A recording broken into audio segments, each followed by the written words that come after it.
Students, welcome back to my channel. कैसे हो आप सब? उम्मीद करती हूँ बेटा सभी अच्छे होंगे और अपना ख्याल भी रख रहे होंगे। तो बेटा आज हम इस वीडियो में करने जा रहे हैं अपनी worksheet number 33। Okay, 6 to 8 class के बच्चों के लिए बेटा 12 तारीख की आपकी, और इंग्लिश मीडियम के बच्चों के लिए। ओके, हिंदी मीडियम के लिए अलग से बनी हुई है, तो आप वहाँ से देख सकते हो। यहाँ पर आप अपना नेम लिखते हो और यहाँ पर अपने अध्यापक का नेम लिखते हो। ठीक है, लेकिन बेटा अगर आपकी कोई टीचर लेडी टीचर है तो आप यहाँ पर अध्यापिका करोगे। ठीक है, मैं लिख के बता देती हूँ, ऐसे लिखते हैं। ओके, अध्यापिका का नाम लिखोगे। ठीक है, ये बच्चे मिस्टेक कर देते हैं, इसलिए मैंने आपको बता दी। तो चलिए बेटा, और ये जो आपकी आज की वर्कशीट है वो किससे रिलेटेड है? एसएसटी सब्जेक्ट से। ठीक है, सोशल साइंस से रिलेटेड है। इसमें आज हम अपने 2 टॉपिक के बारे में जानेंगे जो कि इंपॉर्टेंट है आपके लिए, डेली लाइफ के लिए भी। ठीक है, जो आपको जीना सिखाते हैं, समाज में किस तरीके से जीते हैं। तो फर्स्ट क्या है बेटा? डाइवर्सिटी, और सेकंड क्या है? डिस्क्रिमिनेशन। इनके बारे में जानते हैं कि डाइवर्सिटी और डिस्क्रिमिनेशन होता क्या है। तो डाइवर्सिटी जो होती है बेटा, people of different caste, religion, ethnicity, ठीक है, etcetera live together in our country. ठीक है, तो हमारी कंट्री में बेटा अलग अलग जाति के, धर्म के और नस्ल के, ठीक है, लोग एक साथ मिलकर रहते हैं। ठीक है, they have different food habits. उनके खाने पीने का तरीका अलग होता है, भाषाएं उनकी अलग होती हैं, लिविंग स्टाइल मतलब कि रहने का तरीका, रहन सहन का तरीका भी अलग होता है। ठीक है, और वस्त्र वगैरह ये सब क्या होते हैं? अलग तरीका होता है सभी का। And still all live together. इसके बावजूद भी सब क्या रहते हैं? एक साथ मिलकर रहते हैं, और इसी को ही क्या कहते हैं? डाइवर्सिटी बोला जाता है। आप इसके बारे में बचपन से भी सुनते आ रहे होंगे। ठीक है, तो आज थोड़ा सा नॉलेज मैं भी आपको दे देती हूँ। जो पीपल होते हैं बेटा, मतलब अलग अलग तरीके, डिफरेंट कास्ट के, धर्म के, नस्ल के लोग होते हैं, वो एक साथ मिलकर रहते हैं। हमारी कंट्री में बेटा मैं पहले बता चुकी हूँ कि कितने 28 स्टेट्स हैं। ठीक है, यानी कि 28 राज्य हैं। ठीक है, जिसमें क्या होता है? अलग अलग भाषाएं बोली जाती हैं, अलग अलग तरीके के रहन सहन वाले लोग रहते हैं, अलग तरीके का उनका खाना पीना होता है। जैसे कहोगे गुजरात होता है बेटा, गुजरात में क्या होते हैं? त्यौहार क्या होता है उनका?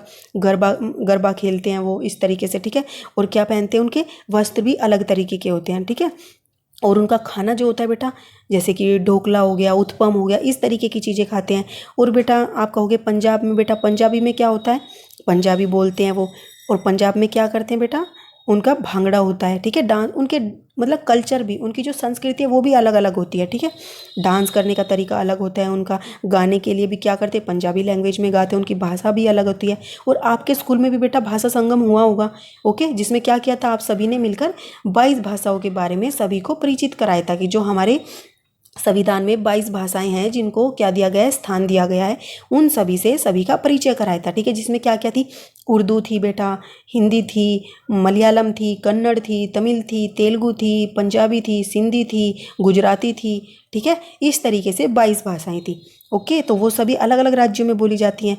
साउथ इंडिया में बेटा क्या खाना पसंद करते? इडली, सांभर, इस तरीके की चीज़ें। ठीक है, तो सभी का खाना पीने का तरीका भी अलग होता है, और रहने सहने का, त्यौहार मनाने का भी, तो सारी चीज़ें अलग है, लेकिन फिर भी सब एक दूसरे के साथ मिलकर रहते हैं, और इसी को ही डाइवर्सिटी बोला जाता है। ओके, अब ऐसे भी समझ सकते हो बेटा इसको।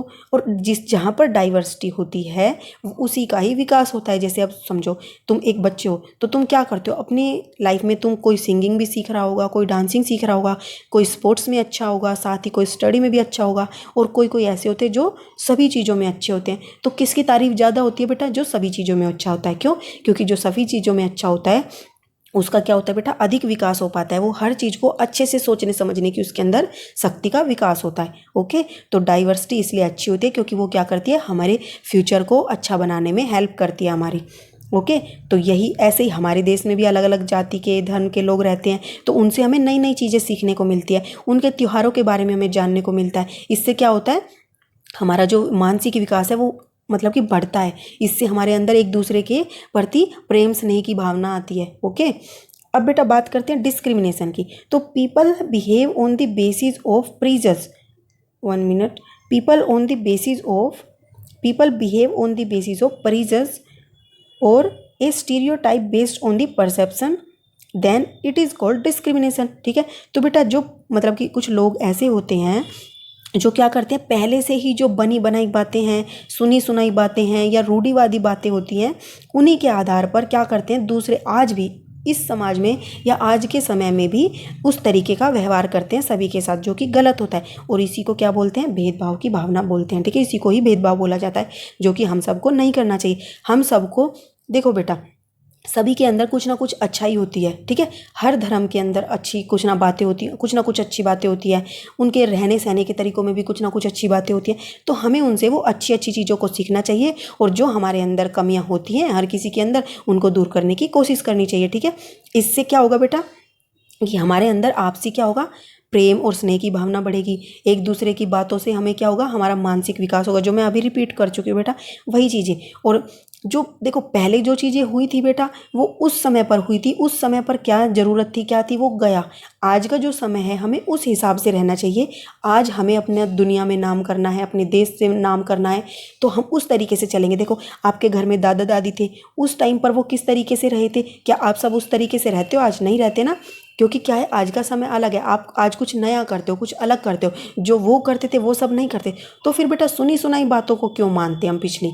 आज जो हम खुद से महसूस करते हैं, जो हम अपने आप से महसूस करते हैं, उस आधार पर हमें दूसरों के साथ व्यवहार करना चाहिए, ठीक है। जिसका कोई आपके पास तथ्य हो, सबूत हो, उसी आधार पर उसी तरीके से। और अगर कुछ हमें गलत लगता भी है तो हमें उसको सुधारने करने की कोशिश करनी चाहिए, ठीक है। तो ताकि क्या हो, भेदभाव जो है वो दूर हो सके और एक अच्छे समाज का निर्माण हो सके। ओके। अब बेटा यहाँ पर आपसे कुछ क्वेश्चंस पूछे गए हैं। क्या है कि write down the some major to prevent discrimination, जो कि मैं बेटा अभी बता रही थी कि भेदभाव को दूर करने के लिए आपको कुछ मेजर लिखने हैं। तो आप क्या लिख सकते हो बेटा? फर्स्ट लिख सकते हो कि सबसे पहले तो हमें क्या करना चाहिए, एक दूसरे के रिलीजन को रिस्पेक्ट देनी चाहिए, एक दूसरे के फेस्टिवल्स को रिस्पेक्ट देनी चाहिए, ठीक है। दूसरा आप क्या लिख सकते हो कि एक दूसरे के विचारों को हमें क्या करना चाहिए, समझने की कोशिश करनी चाहिए। इससे क्या होगा बेटा, और उनसे हमें कुछ ना कुछ सीखना चाहिए। इससे हमारा क्या होगा, मेंटल डेवलपमेंट होगा, मानसिक विकास होगा। ओके। और तीसरा आप क्या लिख सकते हो बेटा कि हमें एक दूसरे के साथ मिलकर रहना चाहिए। उनके तौर तरीके होते हैं, उनको सीखने की कोशिश करनी चाहिए। जैसे बेटा आप स्कूल में होते हो तो आपके अलग अलग फ्रेंड्स होंगे, आप उनके साथ क्या करते हो, लंच करते हो, उनके साथ खेलते हो, तो आपको नई नई चीज़ें सीखने को मिलती है। आपका जो फ्रेंड है, जैसे कोई पंजाबी फ्रेंड है तो वो अलग चीज़ें करता होगा, कोई मुस्लिम फ्रेंड है तो वो अलग चीज़ें करता होगा, कोई हिंदू फ्रेंड है तो वो अलग तरीके से कोई चीज़ करता होगा। तो उन सभी से हमें कुछ ना कुछ सीखने को मिलता है, और हमें सीखना भी चाहिए, ठीक है। तभी क्या आप कर पाएंगे बेटा, हम अपना भविष्य में कुछ विकास कर पाएंगे, ठीक है। अगर देखो घर में अब सोचो ऐसे कि कोई ऐसा व्यक्ति हो जो क्या करे, तुम्हें हर चीज़ को करने से टोके जो तुम चाहते हो, तो तुम क्या करोगे? तुम्हारे अंदर हीन भावना आ जाती है, ठीक है। उसके प्रति तुम उसको बताना पसंद नहीं करते कुछ भी बात। और जब तुम उसको बताते नहीं हो या तुम्हें वो टोकता है कोई भी चीज़ करने से, तो क्या बेटा आपका विकास हो पाता है प्रॉपर जो होना चाहिए? नहीं हो पाता, और ना ही पूरी फैमिली का हो पाता है। इसलिए हमें सभी के विचारों को समय देना चाहिए, उनको समझना चाहिए। कुछ अच्छा लगे तो हमें सीखने की कोशिश करनी चाहिए, ठीक है। इससे क्या होगा बेटा, अपने आप ही भेदभाव दूर हो जाएगा, और साथ में क्या होगा, आपसी प्रेम और संबंध बढ़ेगा। ओके। तो ऐसे आप कुछ और भी पॉइंट्स इसमें लिख सकते हो। अब बेटा नीचे क्या पूछा गया है कि how do diversity enrich our life, ठीक है। तो जो डाइवर्सिटी होती है वो हमारी लाइफ को कैसे अच्छा बनाने में, समृद्ध बनाने में हेल्प करती है। जो मैंने अभी बताया बेटा कि अगर हम एक दूसरे की भाषाओं को सीखते हैं तो हमें क्या होता है, अलग अलग भाषाओं का ज्ञान होता है। तो अगर हम उस राज्य में जाते हैं तो हम सभी से एक अच्छे तरीके से उनसे बातचीत कर पाते हैं, ठीक है। हमें कुछ ना कुछ नई चीज़ों का पता चल पाता है। लेकिन अगर हमें वो लैंग्वेज नहीं आएंगी और हम उस एरिया में चले जाएं तो क्या होएगा, हमें कुछ समझ नहीं आएगा और हम ऐसे ही निराश होकर लौट आएंगे, ठीक है। दूसरा बेटा, हमें एक दूसरे के त्योहारों को मनाना चाहिए। एक साथ मनाते हैं तो क्या होता है, हमें नए नए त्योहारों के बारे में जानकारी मिलते हैं, उनके बारे में पता चलता है कि क्यों मनाए जाते हैं, उनके पीछे की जो बातें होती हैं, रहस्य होते हैं, उनका भी पता चलता है, ठीक है। और इससे क्या होता है बेटा, हमारा नॉलेज बढ़ता है। और तीसरा बेटा, अगर एक साथ डाइवर्सिटी में अगर अलग अलग लोग रहेंगे तो हमारे अंदर सबसे इम्पोर्टेंट बात सहनशीलता, टॉलरेंस की भावना जो होती है बेटा, वो इंक्रीज होती है। जिससे क्या होता है, हम एक दूसरे के प्रति मतलब दूसरों के विचारों को भी मतलब कि कह सकते हो आप कि समय देते हैं या तवज्जो देते हैं, या उनकी बातों को भी हम क्या कह सकते हैं, एक तरीके से एग्रीमेंट देते हैं, सहमति देते हैं, उनकी बातों को समझने की कोशिश करते हैं कि उसमें क्या अच्छा है। तो इस तरीके से आप कुछ कुछ पॉइंट्स लिख सकते हो कि जो जो आपको लगता है कि अच्छे हो। और एक दूसरे के साथ मिल बांट कर रहने से बेटा क्या होगा, केयर, लव और इस तरीके की चीज़ों का भी डेवलपमेंट होगा, और साथ ही आपका जो मानसिक विकास है उसका भी विकास होगा, ठीक है। इससे क्या होगा, आपको हर मतलब कि रिलीजन के बारे में नॉलेज होगा। आप एक दूसरे के आपका एक दूसरे के प्रति रिस्पेक्ट जो है बढ़ेगी अगर आप एक दूसरे के त्योहारों को मनाओगे और कुछ अच्छी चीज़ें होंगी तो उससे सीखने की कोशिश भी करोगे। ठीक है, तो डाइवर्सिटी का होना इसलिए अच्छा होता है क्योंकि वो हमें अलग अलग चीज़ें सिखाता है, जिससे क्या होता है हम एक समाज में अच्छे तरीके से रहना सीख पाते हैं, और समाज में अच्छे तरीके से रहेंगे तो पूरे देश को हम अच्छा भविष्य दे सकते हैं अपना। ओके, तो बेटा ये थी आपकी आज की वर्कशीट। उम्मीद करती हूँ आपको पसंद आई होगी, और आपको बेटा इस लास्ट वाले क्वेश्चन में एक एग्जाम्पल भी देना है अपनी डेली लाइफ से। अगर आपका कुछ लगता है आपने कुछ ऐसा सीखा है अपने फ्रेंड से या किसी से, तो आप डाइवर्सिटी से जिससे आपको कुछ फ़ायदा हुआ, कुछ सीखने को मिला हो, तो आप लिख सकते हो वो भी। ओके, तो ये तो थी बेटा आपकी आज की वर्कशीट। उम्मीद करती हूँ आपको अच्छे से समझ आई होगी। जो नेक्स्ट टॉपिक होगा बेटा हम अपनी नेक्स्ट वर्कशीट में करेंगे। तब तक के लिए ऐसे ही हंसते रहिए, मुस्कुराते रहिए, पढ़ते रहिए और आगे बढ़ते रहिए। Thank you.